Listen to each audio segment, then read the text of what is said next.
There is a woman who runs a small tea shop in Kyoto, and every day around noon, when the sun sits highest over the street, she does something you'll almost never see anyone under 50 do anymore. She steps outside, opens a plain paper parasol, ties her apron a little tighter, and walks the rest of her errands in its shade. She's 63. Her skin, under the shop's soft afternoon light, looks closer to 45. No serums lined up on her counter, no 11-step routine taped to her mirror, just a handful of small, quiet habits she's never once thought to call a routine, because to her, they're simply how a day is lived, the way you'd breathe, or pour tea, or close a door behind you. Now picture someone else, someone who buys the retinol, the vitamin C, the $40 moisturizer with the good reviews and the glowing testimonials, who does everything the skincare aisle tells her to do, in the right order, every single night, and still, in the mirror, under harsh bathroom light, sees the same fine lines deepening at the corners of her eyes, the same dullness no serum seems to touch, no matter how much she spends. If that's you, here's the first thing worth hearing, and it's worth sitting with for a moment. It was probably never about the products. It's about what happens to your skin in the hours you're not thinking about it at all. The hours between purchases, between routines, when nobody's watching and nothing's being applied.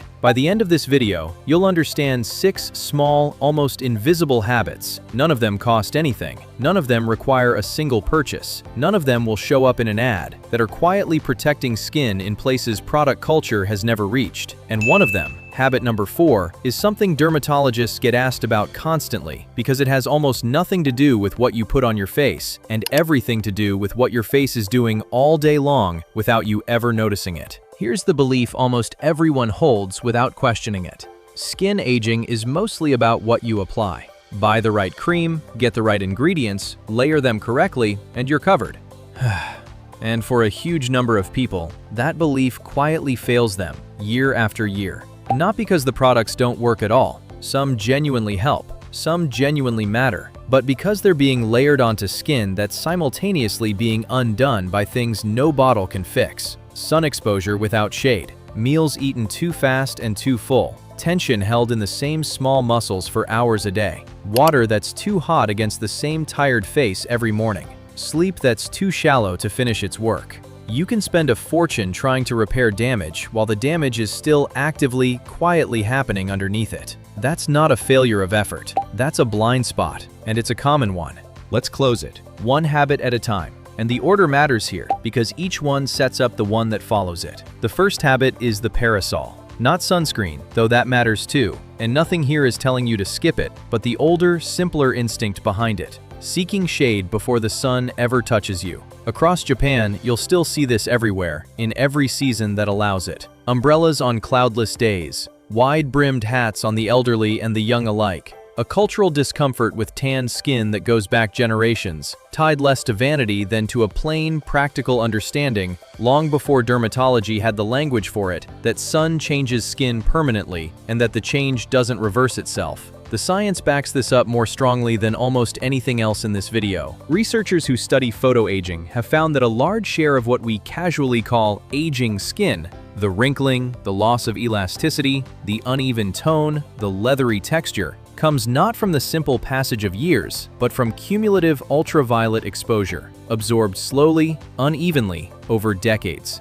Two people the same age, one who spent a lifetime seeking shade and one who didn't, can look a full decade apart standing side by side. The shift. Before you open the door, before you step out for the errand, ask if there's shade on the way, and take it without a second thought. Not sunscreen instead of shade. Shade first. Always. Sunscreen as the backup, not the whole plan. That habit protects the surface. The second one protects what's underneath, and it starts at the table, not the mirror. In Okinawa, there's an old phrase, harahachi bu, eat until you're 80% full. Stop while there's still a little room left, a little hunger unanswered. It sounds like a diet rule. It isn't, not really. It's a rule about speed and sugar, and here's why that matters for your face specifically, not just your waistline. When you eat quickly, past the point of fullness, blood sugar spikes higher and faster than it needs to. And researchers who study skin aging have linked chronically elevated blood sugar to a process called glycation. Sugar molecules attaching themselves to collagen fibers and making them stiffer, less springy, slower to bounce back after being stretched or compressed. Some researchers call it, plainly, sugar sagging.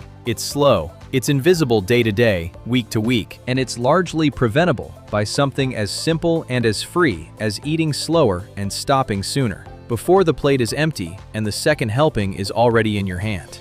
The shift. Put the fork down between bites. Eat like there's genuinely no rush, because there almost never is one, no matter how it feels in the moment. Slow down here. Let this land, because the third habit is the one almost nobody connects to skin at all. How you wash your face, and how gently you do it. Walk into most Japanese skincare culture and you'll notice something immediately. Less foam, less scrubbing, more warm water, and a genuinely gentle hand. There's a word for the philosophy underneath it. Mottai nai. A kind of quiet respect for not wasting what you already have, what's already working for you. Applied to skin, it means not stripping away what your face produces naturally, just because a cleanser promises to make you squeaky clean in bold letters on the bottle. That squeak, dermatologists will tell you, is your skin's own oil barrier, gone, rinsed away along with the dirt it was there to protect against. And researchers who study the skin barrier describe it as your first best defense against moisture loss and outside irritation. Strip it too often, with water too hot and cleanser too harsh, and skin has to work overtime just to rebuild by evening what you removed that same morning. It never catches up. The shift. Lukewarm water, a gentle hand, and let your skin keep some of what it made for itself, instead of scrubbing it away and buying it back in a jar. Here's number 4, the one I promised at the start, the one that has almost nothing to do with skincare and everything to do with your face itself. Right now, as you're watching this, it's called seijaku, stillness, a kind of quiet the Japanese aesthetic prizes almost as much as beauty itself. In gardens, in tea ceremonies, in the pause before a bow. Not stillness as in doing nothing all day. Stillness as in an unclenched face, held that way on purpose. Watch someone under real, sustained stress for an hour. Jaw tight, brow pulled low, eyes narrowed at a screen they can't look away from, and you're watching the same handful of small facial muscles fire again and again, thousands of times across a single day, in the exact same lines, in the exact same places. Dermatologists know this mechanism well. It's the whole reason certain cosmetic treatments target specific individual muscles at all. Repeated, habitual muscle movement is what slowly carves a temporary expression line into a permanent one over years of repetition.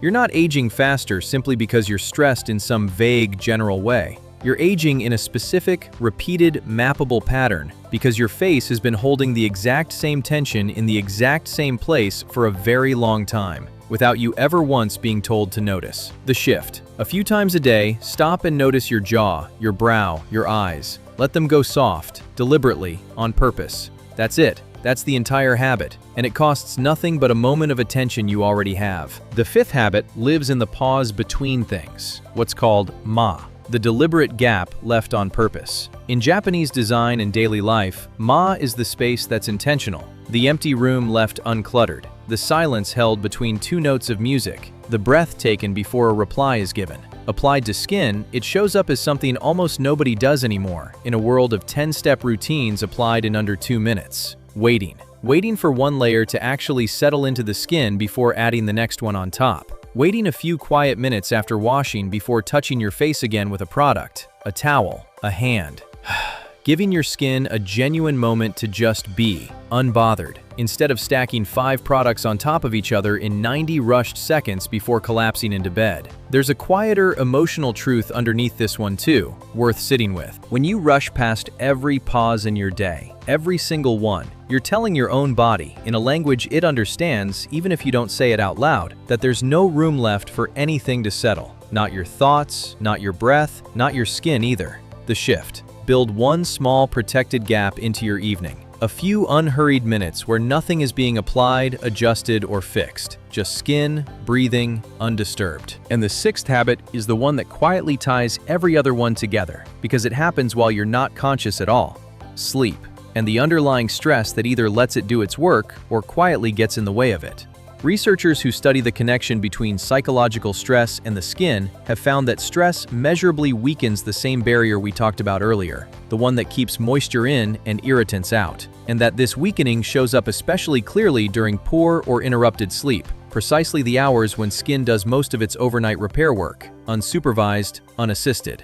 This is the point where all 6 habits stop being separate items on a list and start being one single system, working or failing together. The shade you sought at noon, the meal you ate slower, stopping at 80%, the gentle wash with lukewarm water, the unclenched jaw, checked and released. Rough the day, the unhurried pause before bed. All of it either supports or quietly undermines what happens in those hours of sleep, when your skin is doing the one kind of repair no cream, however expensive, can do for it from the outside. The shift. Protect the wind down before bed the same way you'd protect anything else on your calendar that actually matters to you. Dim the lights early. Let the jaw go soft one more time before you close your eyes. Let sleep actually, finally, be sleep. So here it is, all 6, in the order they're meant to happen through your day. Shade before the sun ever touches you. A meal eaten slowly. Stop deliberately at 80%, not a bite further. Lukewarm water and a genuinely gentle hand, never a scrub. A soft jaw and an unclenched brow, checked a few honest times through the day. One deliberate, fully unhurried pause built in before bed. And sleep protected as fiercely and as non-negotiably as anything else you'd never dream of canceling. None of it costs money. None of it requires a single new product added to your shelf. It's not really a routine, not in the way we usually mean that word. It's closer to the wabi-sabi idea sitting underneath all of it, that something aging naturally, cared for gently and without panic, can end up more beautiful than something chased, forced, and pressured into looking permanently new. Not a prescription, a perspective, offered gently. Think about the woman with the parasol one more time.